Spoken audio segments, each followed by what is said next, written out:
A special speaker here today.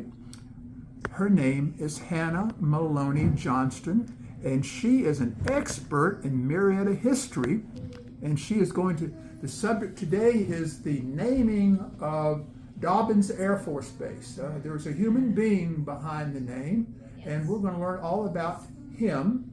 And I don't want to steal all your thunder, but she's presented this before. She's done a lot of work, and let's give it up for Hannah.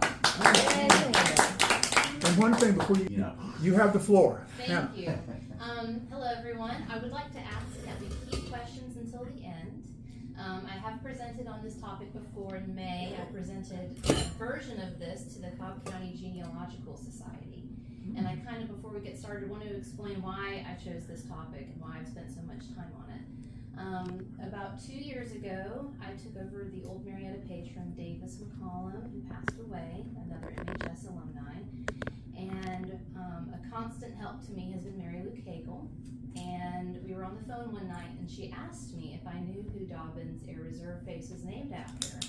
And I realized that I didn't, but that I knew the name Dobbins and grew up hearing that name all the time. My grandfather worked at Lockheed, and so it was a name I was familiar with, but I did not know the man behind the name. And so I thought, well, I need to change that, because someone's going to ask me one day, doing the page, who's the base named after.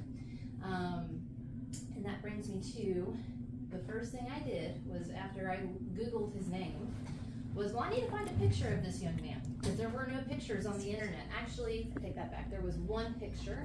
It was a black and white picture of a painting that was on the New Georgia Encyclopedia, and I didn't know where the painting was. And so when I usually come across a topic that I'm not very knowledgeable about because of my youth, I turn to the Marietta Daily Journal, and I found in the journal the mention of a painting, and it was presented to the Officers Club at Dobbins Air Force Base at the time, and it was presented to his mother.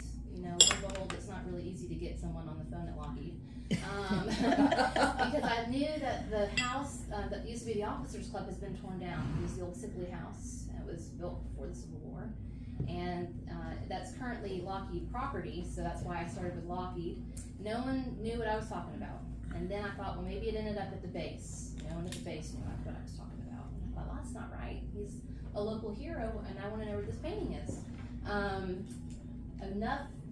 Several phone calls occurred afterwards, and I came across this painting. And this is the color version of the painting I saw online, but this is not the painting by Mrs. Dickerson. This was a painting done by a classmate of his named Clara Smith Haynes. She graduated from Marietta High School with Charlie. They were in the same class. And that's actually a picture of it being unveiled. And this was in 1958, so 5 years later. So there's two paintings out there. This painting hangs in the main building at Dobbins Air Reserve Base. It's building number 838 in the main hallway. And there's even a little plaque along the bottom. It's kind of a lot to fit on one screen, but it was Charles's mother asked Clara to do this painting. And before it was presented to the base, it actually was presented to his class a few months prior for their 25th high school reunion at the Marietta Country Club. So his classmates got to see it first, and then a few months later, it was given to the base. And that is the woman on the far left, that is Clara Smith. And Colonel Joseph Sullivan was the commanding officer of Dobbins at the time, and then Helen Dobbins is his niece. Wow. Cool. So, as a true historian, I feel like it's good to know all the names for places in posterity, and so I kind of went back and made a list, and actually found this list, it was courtesy of Tim Richardson. He's an Ackworth native, a former alderman, and this is the name of that area throughout time. So 1941 it was first Rickenbacker Field, and then it became the Marietta Army Airfield.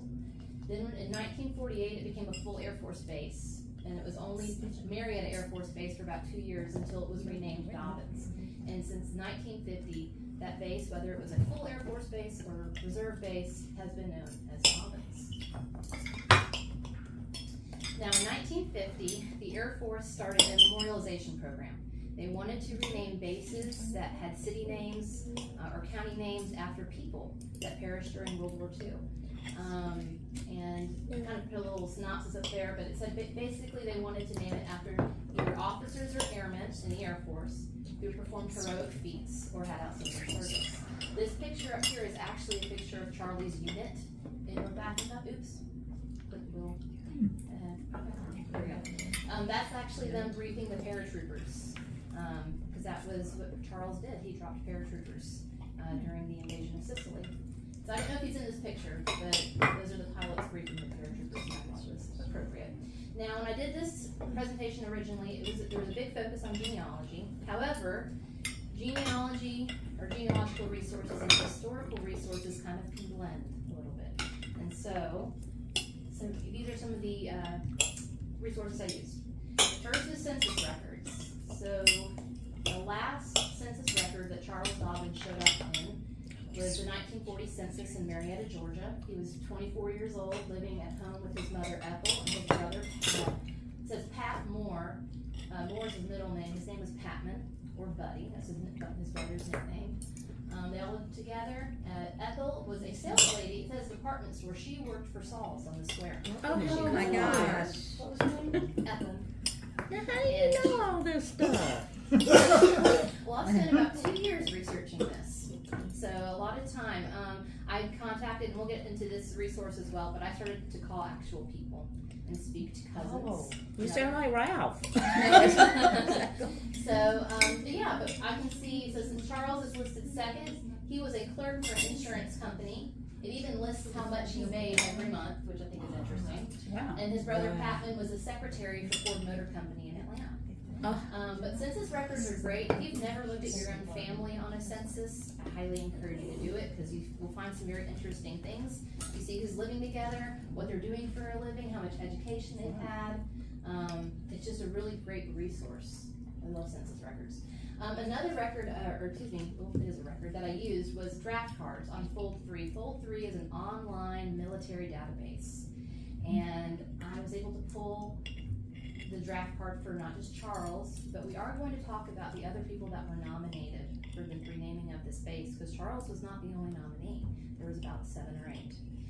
So I pulled all their draft cards, and this was great because I could see where he was living, which line, the name of the person who will always know their address, which that could be your brother, like he chose, or your wife, or your parents, or I don't know, someone that you really trust. So I think this is beautiful because it shows that to him at the time, the most important person probably was his brother. There's also a backside, and I did not know this until a few months after I pulled all the fronts, that there was a reverse. I now know that Charles Dobbins was 6 foot tall, 160 pounds. He had brown eyes and black hair. He had a dark complexion, and he had a 2-inch scar on his right knee. Wow. Which is what is so great about the draft cards, is you get some really good details about it. And it is in St. Louis, Missouri. They house the official military personnel files and individual deceased personnel files. So if you didn't die in service, you still have an official record. But if you did die in service, you have the deceased record. And so I was able to request Charles Dobbins' deceased record and several others. However, there was a huge fire in 1973 or 72, yeah, 73. And they lost 16 to 18 million service records in that fire. Most of them were, if they were in Army, if you were discharged between 1912 and 1960, there was an 80% loss. If you were in the Air Force and you were discharged from 1947 to 1964, there was a 75% loss. So as a genealogist, you know, that kind of actually makes my heart drop. But you don't know what you don't know. So if you've never requested your own parents' military records for World War II, and you know your parents served or your father served, do it, because you're probably their next of kin. And if they've died less than 62 years ago, the only person that can request it is next of kin. So for example, I said I requested Charles. I didn't get Charles because his was lost in the fire, but I did request my grandfathers, my Maloney grandfathers. And because he was a reservist past 1964, his record was intact, and I got over 100 pages on his service. So, but for those who don't have a record or it was lost, if you can compile things, based on maybe things that your parents passed down to you, you can scan everything and mail it to them. So that maybe one day, 100 years from now, if they have a great-great-grandchild that wants to learn about them, there's something that will be present for them. So, and this was a letter I included that I found in the IDPF for Charles, and it was very interesting to me because there was a general in the back of his airplane when he died, and it was a very big deal. And it talks about how that general knew the risk of riding in that airplane and not jumping with the paratroopers. Archives and libraries. So as someone with 2 small children, I feel like I am a pro of searching online because I can't always leave my house. However, there are times where you actually have to leave your house to go look at things because not everything is digitized. And some of the places I went, I listed up here. I was able to visit the archives at the base. When I went to see that painting, they pulled me in a room and said, what do you want to look at? And let me look and copy all kinds of things, which I was so grateful for. The Georgia room at the Schweitzer Library has the Marietta Daily Journal on microfilm. The Marietta History Center is where I found a copy of a city tax map, and I was able to track and verify Charles Dobbins' many homes. They moved around a lot, they rented, but one of the homes he lived at is the current day site of Marietta City Hall. So there was a house there that was eventually torn down and they built City Hall. He lived in that house. The City Schools Foundation, they have many yearbooks which are in great shape, and I was able to go and look for pictures of him there. And then lastly, I was trying to track down where his college records might be or what his degree was in, because Charles did graduate college. He went to Georgia Evening College, which at some point became Georgia State, but I came across a letter where it referred to him as being part of UGA. So it's kind of, back then, the records kind of moved around a little bit. But it's a great place to go and research in person. So this is probably one of the most interesting slides. So I mentioned about calling people. You kind of take a gamble. Sometimes if you're doing your own family, genealogy, there might be cousins who are interested and want to share pictures with you. I've been fortunate enough to have positive experiences there, but there were a few times I've called some people and they didn't really want to talk to me. They didn't want to talk, and which is unfortunate. But kind of proceed at your own risk. Social media. So, for example, the picture of Clara Smith Hames presenting that photograph to the base, that actually came from her daughter, Virginia. She saw a few of my posts about Charles and sent me an email and said, hey, I have this picture. I don't know if you have a copy of it. I said, I don't. I'd love to have it. And she shared it with me. So Old Marietta has been such a great resource because a lot of people follow it. And then connecting with other historians. Now I'm going to talk about this a little bit at the end. That's kind of like my closer. But I did come across at the archives at the base a book that was compiled by a historian named Jan Bos. And Jan lives in the Netherlands. And he was very interested in Charlie's airplane, and in fact, many airplanes involved in that same conflict. And he compiled a book of records about it. And he shared a lot with me, but what was really interesting about Jan was that he would travel from Holland or the Netherlands to the U.S. to interview some of these guys that would have been Charlie's age that survived the war and came home. So here we go. I'm going to switch over to this side now. But these are the nominees for the renaming of Marietta Air Force Base in 1950.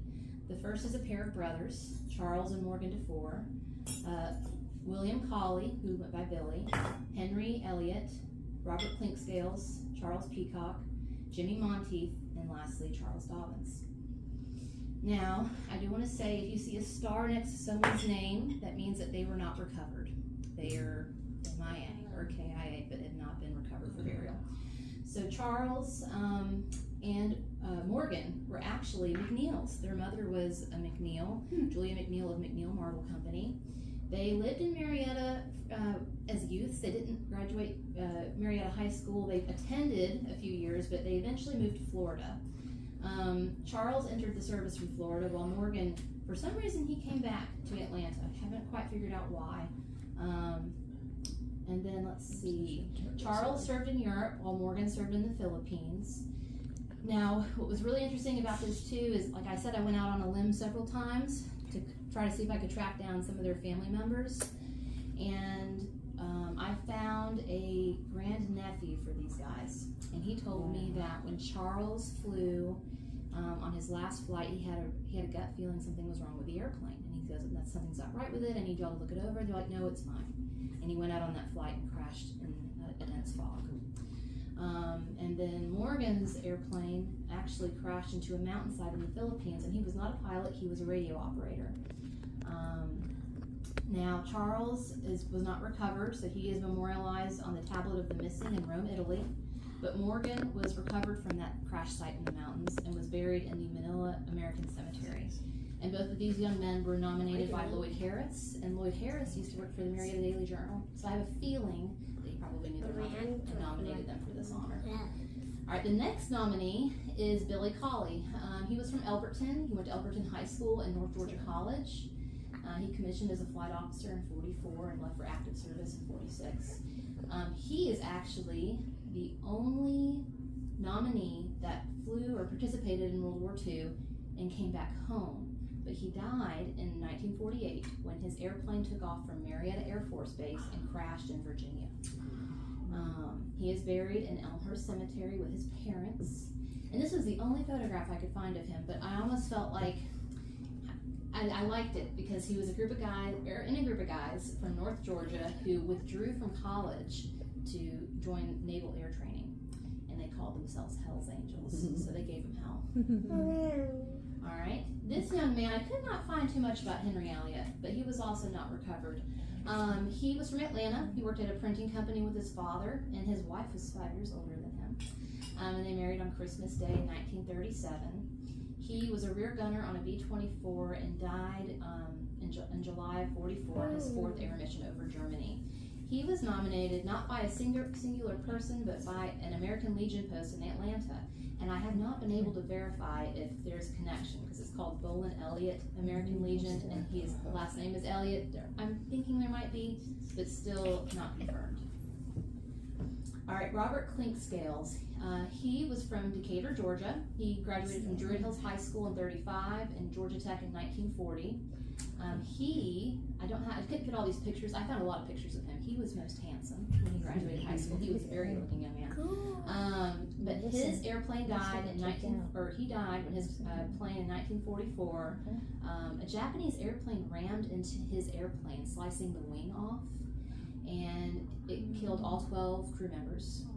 And unfortunately, I chose this picture as well because he had a dog named Sally, and Sally was in the plane with them. So he died with his dog. But since they were together in death, I wanted to put them together up here. He was nominated by his brother and another person named W.D. Minor and the U.S. Air Force Reserves Association, so he had 3 nominations. He also knew a Lieutenant Colonel Jack Millar of Marietta. Jack Millar knew Charles Dobbins. In fact, I have one letter that Charles Dobbins wrote home, and he asks about Jack Millar. So I don't know if Robert met Charles, but I know that they had a mutual friend. So Sergeant Peacock, he was a very brave young man. They all were, but he was from Morrow. He went to Jonesboro High School, and he did attend a engineering college in Nashville, Tennessee. He was an automobile mechanic. He enlisted at Fort McPherson in '42, and he was a top turret gunner. Excuse me. He died in '44 when his B-24 was damaged by anti-aircraft fire. He calmly forced the right bomb bay door open with an axe so everyone could evacuate. And he refused to evacuate without the pilot. And so he stayed on board. And of the 8 that evacuated, 2 of them drowned, but 6 became POWs. He was awarded the Silver Star, and he was nominated by his mother, Alma Peacock. Of all the nomination letters I was able to copy, Alma's letter was the only one that was handwritten. So she handwrote a letter and mailed it to the base for her son. But he saved a lot of lives. All right, Jimmy Monteith. So this is the nominee that was awarded the Medal of Honor. The picture in the middle, that's his headstone in France. He was not from Georgia, actually. He was the only nominee not from Georgia. He was from Virginia. He was a Virginia Tech graduate. And I have his citation for his Medal of Honor. So if y'all will bear with me, I'd like to read it because he's the only one to receive this high honor. And this talks about how he earned it. So this is the citation for Lieutenant Monteith. for conspicuous gallantry above and beyond the call of duty on 6 June 1944, D-Day. Near Colville-sur-Mer, France, First Lieutenant Monteith landed with the initial assault waves on the coast of France under heavy enemy fire. Without regard to his own personal safety, he continually moved up and down the beach, reorganizing men for further assault. He then led the assault over a narrow, protective ledge and across the flat, exposed terrain to the comparative safety of a cliff. Retracing his steps across the field to the beach, he moved over to where 2 tanks were buttoned up and blind under violent enemy artillery and machine gun fire. Completely exposed to this intense fire, First Lieutenant Monteith led the tanks on foot through a minefield and into firing positions. Under his direction, several enemy positions were destroyed. He then rejoined his company, and under his leadership, his men captured an advantageous position on the hill. Supervising the defense of his newly won position against repeated vicious counterattacks, he continued to ignore his own personal safety, repeatedly crossing the 200 or 300 yards of open terrain under heavy enemy fire to strengthen the links in his defensive chain. When the enemy succeeded in completely surrounding First Lieutenant Monteith and his unit, and while leading the fight out of the situation, he was killed by enemy fire. The courage, gallantry, and intrepid leadership displayed by First Lieutenant Monteith is worthy of emulation. So he was a very, very brave young man. And like I said, was the only one awarded the Medal of Honor.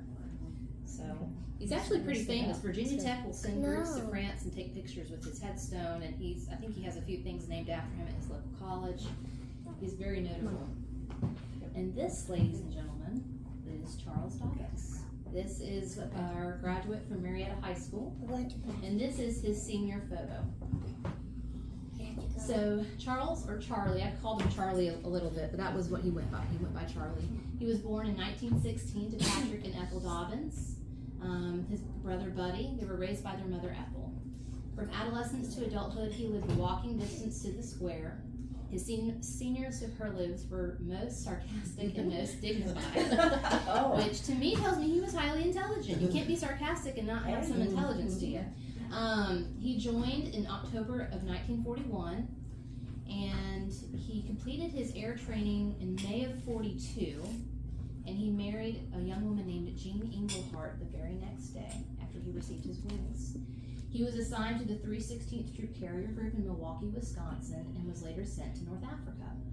He flew in Operation Husky, also known as the invasion of Sicily. And he was nominated by quite a few folks and quite a few civic organizations. The Chamber of Commerce, the Kiwanis Club, U.S. Senator Richard Russell, who has a building named after him at UGA, a congressman named Henderson Lanham, Military Order of the World Wars, and another friend, Lieutenant Colonel A.J. Milstead. So he had several nominations, and by far the most civic support. Now, I did want to talk a little bit about his time at Marietta High School, since this is a Marietta High School luncheon. He played basketball and baseball. Those were his 2 sports. He was class president his junior year. He was also in High Y and 7-Eleven Club. He was part of the Literary Society, Philomathic Club, M Club. He also was on the annual staff for the Olympian his senior year and on the Pitchfork staff. Wow. And prior to my presentation in May, I was able to view some of the pitchforks from his senior year, and sadly they did not have bylines on any of their articles, so I can't verify if he wrote any of them. Some of them sound kind of sarcastic and witty, and I'm like, not sure, but he was very involved, especially in his junior and senior year. But that's the basketball team on the left, and then this was their group photo for the pitchfork on the right. So that is Charlie at Marietta High School. Now, fast forward to 1942. Charlie's been serving for a little over a year. They arrived in Egypt when they went to North Africa to acclimate to the heat, before moving on to places such as Benghazi, Algeria, and eventually Tunisia. On July 11th, 1943, his C-47 was accidentally fired upon by friendly ground and naval anti-aircraft forces. So Charles Dobbins was a victim of friendly fire. His aircraft was last seen along the coast near Gallus, Sicily. It's believed to have gone down somewhere offshore. Charles and 6 others on board were never recovered, and their plane was never found. Two notable people in the back that were flying as observers were General Charles Kearns, who was the deputy commander of the 82nd Airborne, meaning he was number 2 for the entire 82nd. He flew in that plane. I actually found, and we'll talk about this a little bit later, but I found a handwritten account from the last paratrooper to jump out of his airplane. And he recalls the general standing in the doorway of the cockpit looking over Charles's shoulder.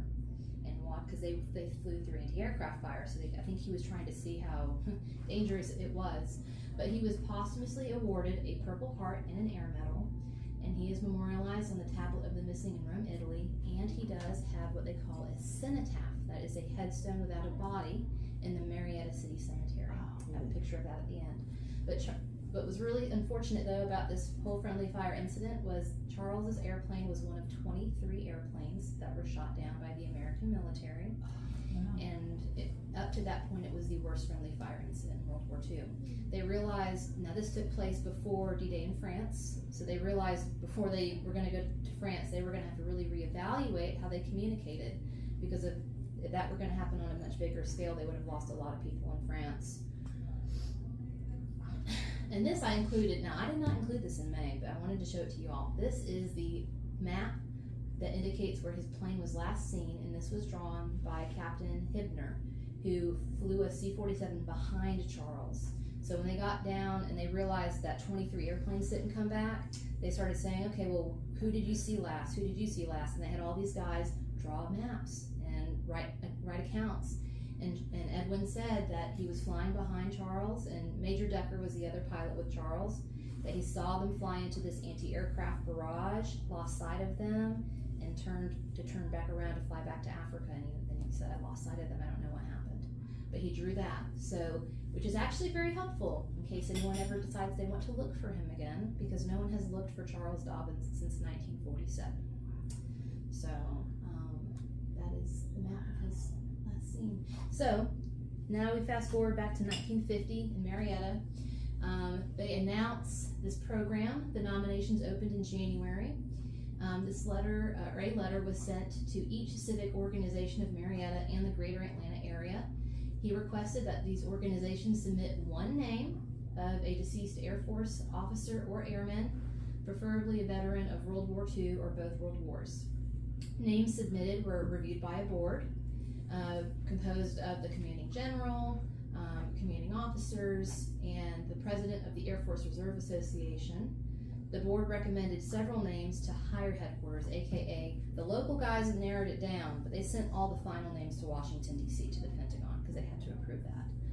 But I found this article that talks about all, at this point, it was 5 names submitted. Now, I found several letters at the base archives, which were wonderful. This is a letter from the Chamber of Commerce to Senator Russell, and saying it should be a Cobb County man. It should be named after someone local. This is our local base. Please consider that. And in the letter they mention Charles Dobbins. They nominated him in this letter. Back to you. Hannah, you have the floor. All right, I'm going to recap a little bit so when you match it together, it's like a flow. Okay, so this letter was from Kiwanis Club. This is written to, actually, let me back up. Okay, this is the slide I was on. This is a letter to the Cobb County, or from the Cobb County Chamber of Commerce to Senator Russell, explaining that they wanted the base named after a local man, someone from Cobb County.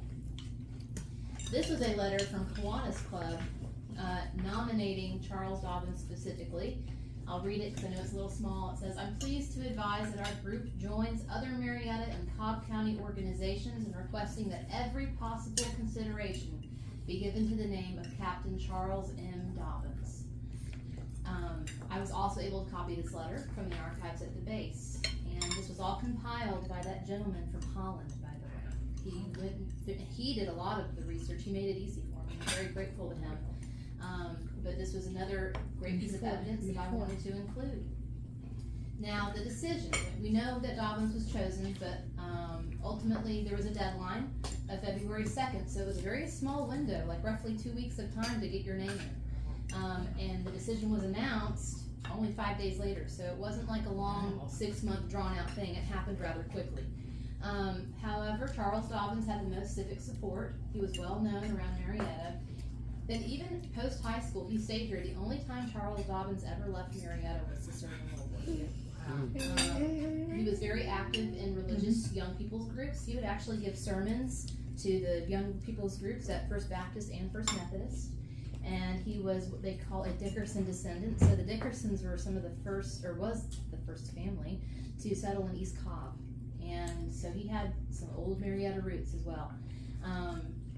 And that was an article I found saying that the Air Force okays Dobbins' name. It is going to be Dobbins Air Force Base. Now this, I found some pictures of the dedication ceremony. Wow. The woman at the podium with the corsage, that is his mother, Ethel. And she's surrounded by several other attendees. This occurred in April of 1950. This is the dedication plaque, which was paid for by the Cobb County Chamber of Commerce. But I also found an order of the ceremony, and so I just included some things, the music, invocation, the presentation, acceptance and dedication, the unveiling of the plaque, and they even had a flyover. What I also found interesting and read was this plaque is still at the base. It is not in a public accessible area, but a miniature version of this plaque was made and given to his mother so that she could have one at home. And this is the picture of them unveiling the plaque. You can see his mother, Ethel, is standing right here with one of his nieces, and they just pulled the string to unveil the plaque. And I thought that was just a great photograph, so I wanted to include that. Now, I found a program from the dedication ceremony at Marietta History Center, and the last page of the program had a long list of names of other Cobb County men who served in either the Army or the Air Force that perished during World War II. And the very first name is a little sentimental to me. One of the posts I did for Black History Month, I think it was last year on Old Marietta, was about Robert Avery. Avery Street is named after him. And he is actually buried in Marietta National Cemetery. His mother was a housekeeper in Marietta, and he was, I don't know if I've already said this, but he was African American. And so I don't know how many other, African Americans are on this list, but I thought it was very nice to see that even in 1950, when segregation was still very much a thing, that they included everyone's names. But there's also some other old Marietta names up here, like O&B, I see. McCollum. Yeah, McCollum. So I wanted to include their names as well, even though they weren't nominated. It does say that they wanted to mention them, so in their memory. Now we're nearing the end, and you're probably wondering, who's this person? I could not find a picture for this man, but I'll tell you why I've included a picture of his headstone. So I mentioned Jan Boss, and Jan, like I said, would leave Holland and come to Texas for reunions of the 316th Troop Carrier Group and these other groups that participated in World War II that flew these same air missions. One of the people that he interviewed via snail mail in, the year 2000 was Colonel William Brinson. He was Charles Dobbins' flight school roommate. And he wrote a letter to Jan, and I'm going to read the letter because it gives a very good character example of Charles. So this was written on January 10th, 2000, and at the time, Colonel Brinson lived in Florida. Dear Jan Boss, thank you for your Christmas greeting and your interesting letter. My wife Alice and I were in Georgia, our place of birth, at Christmas with relatives and old friends, and that made the day even more pleasant. Since receiving your letter, I have spoken twice with Bill Ennis and have provided him with both your mailing address and your email address. He has a computer. He said that he would send along the information you are interested in. Thank you. With respect to my friend Charlie Dobbins, there is not a great amount that I can tell you about him, but herein is what I recall from 50 plus years ago. Charlie Dobbins grew up in the city of Marietta, Georgia. Probably he was born there, and was employed there until he volunteered to be a flying cadet in the U.S. Army Air Corps. I first met him at Maxwell Field, Alabama, which is now Maxwell Air Force Base, and when we began our training in the month of October 1941. We roomed together at Maxwell and were roommates again at Turner Field, Georgia. where we completed our pilot training in May of 1942. We went north together by train till Milwaukee, Wisconsin, where we received our checkouts as pilots in the C-47 type aircraft. At that time, we roomed together at the Medford Hotel, long gone, because there were no living quarters for officers at General Billy Mitchell Airport. Charlie married a few days after being commissioned, and his wife Jean joined him, if my memory is correct, either at Milwaukee or shortly thereafter, and he was assigned to the 316th Troop Carrier Group, which I believe was training with the airborne troops at the school at Fort Benning. That is true. Shortly thereafter, the group I joined, the 315th, headed for England via the North Atlantic, and Charlie's group, the 316th, went across the South Atlantic and arrived in Egypt around November or December 1942.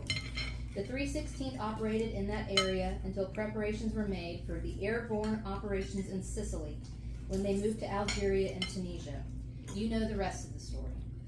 Charlie Dobbins is one of the finest men I've ever known. He was 25 or 26 years old when we met, and although I was 4 or 5 years his junior, we became good friends. He was a good man in every sense of the word, pleasant, gentlemanly, clean-cut in appearance, intelligent, and of high moral standards. Everyone who knew him liked him. He stayed with my sister and her husband one weekend during our training near Augusta, Georgia, and they both told me that he impressed them as much as any young man of his age they had met in years. In fact, I came across a letter he wrote to my sister shortly before he was killed, inquiring about me and telling what he was permitted to say about his flying activities in North Africa. If I can locate the letter before I mail this to you, I will enclose a copy. When I learned of his death or disappearance, I was extremely saddened. Had Charlie Dobbins lived, I believe that he would have made a success of whatever field he entered. He was that type of man. I believe I was told that he was the operations officer of his squadron at the time of his death and was flying as co-pilot on that mission with either his squadron CO as pilot or a more senior officer in the 316th Group Headquarters. I regret that I do not have a photograph of him that I can enclose. At this moment, it seems to me that there was some other information you asked for, but since your letter can't be located and I can't recall what, perhaps in another letter. Sorry I have no email address, perhaps at a later date. My best to you in the year 2000, sincerely, William Brinson. This was written in January of 2000, but he passed away in August of 2001. So this was written shortly before this older man died. But this picture I found, this is probably my favorite picture of Charlie. It was in the Cobb County Times around the time that the base was named after him. I hope one day I can find a better version of this photograph. And that brings us to the end. The picture on the left, that's his cenotaph. It says, in memory of Charles Dobbins, Captain, U.S. Army Air Corps, World War II, his date of birth and death, an Air Medal and Purple Heart. And then this past summer, I was able to receive a proclamation from Mayor Tumlin's office to declare a Charles Dobbins Day on the anniversary of his death, which was July 11th. So actually, I brought it with me today. I put some things out on the table as you leave if you want to look at them. There's one other thing I want to share. We will not pass it around because we're eating, but if you want to look at it on the table before you leave, you're welcome to look at it with dry fingers. This is the 1933 Olympian. Ooh, wow. And this is not his yearbook, but it was someone's yearbook. And a few weeks ago, I was on eBay, and I was looking at the price of some of my childhood toys, because they're worth something now. And I thought, I wonder what Olympians they have, because I see Olympians on eBay all the time. Lo and behold, there was one 1933, and I thought, I gotta buy it. So I bought it, and I wanted to bring it today to show and share with you all. So that is the end. Are there any questions? Let's give it up for yeah, open up the Q&A. Questions and answers. Q&A? Questions, come on.